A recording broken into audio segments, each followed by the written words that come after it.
We have just found an eastern fence lizard climbing up this tree in Campbellsville, Kentucky. It's a small brown lizard that likes to climb trees and, of course, fences.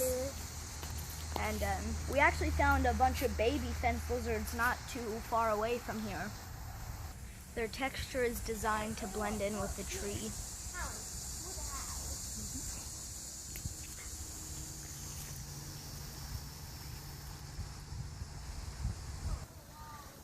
They're actually a pretty common lizard in the eastern United States, and they run around eating small things like crickets, and they probably in the summer eat the cicadas up